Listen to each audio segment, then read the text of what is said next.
good to see you again. We had dinner last night. I told you, you sat next to my wife, you were so captivating, I was worried she liked you more than she likes me now. I don't know. But thank you very much for being so gracious. You've heard me say it before.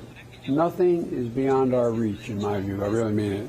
When Mexico and the United States stand together and work together as we've been doing. We see it in our security cooperation. We're working side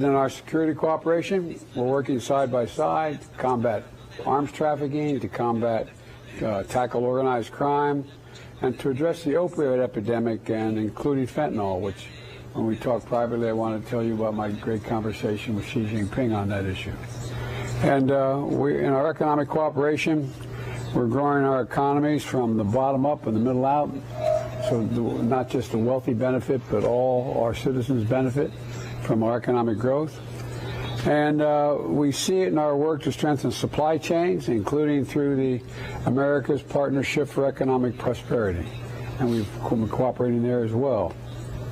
And we see it in our cooperation to address historic levels of migration.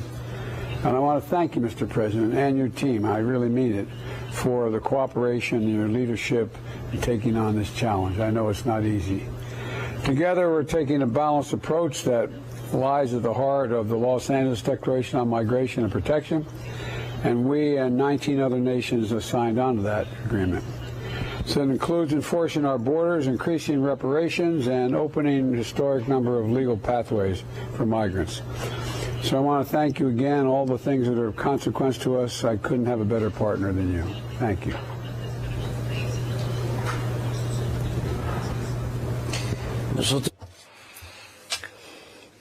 We are highly satisfied of joining you here in San Francisco and have the opportunity to meet President Biden anew. The relation between our countries is excellent. Our people, our friends, this is a respectful and cooperative relationship for development.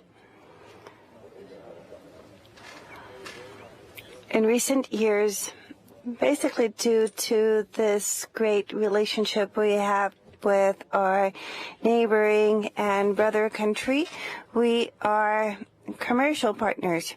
We are the main trade partners in the world, which is outstanding.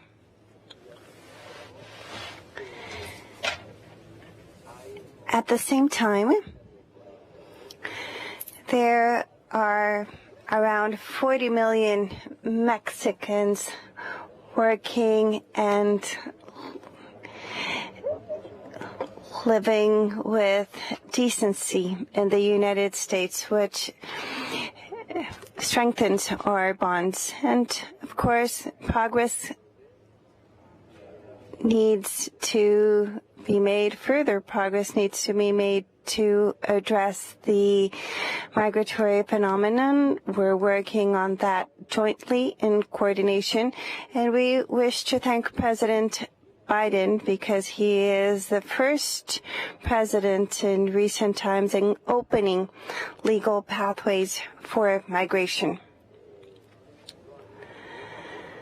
In the past, there were no possibilities for people who needed to come to the United States. There were no legal possibilities open, and it is President Biden who opened up this possibility upon a request placed by Central America and the Caribbean countries. They file the petition, and after an assessment is made, they are allowed to enter the United States, which means that they no longer have to cross our country with all the suffering and risks such endeavor poses. It's a humane way to address the migratory phenomenon. And I would also like to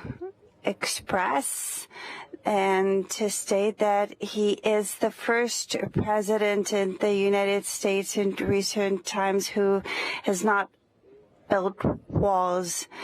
It is true, and we need to continue to support one another, so migration is an option and not enforced. We wish to assist the people in their countries of origin when they are forced to migrate. We are fully satisfied in holding this meeting. And as regards to drug control, Mexico's undertaking is to continue to support so we do not allow the introduction of chemical components and chemical precursors to fentanyl, because we're fully aware of the damage it poses to the United States youth. This is a matter of humanism. It's an act of solidarity.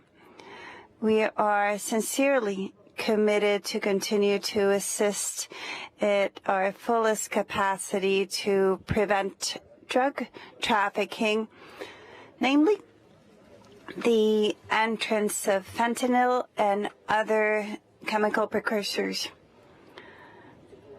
I'm pretty certain that we will continue to evolve our good relationship, and I would like to also take this opportunity to greet our paisanos, the Mexican migrants who are living and making a life and working in the United States. Around 40 million people who have made the United States their second home, their second country.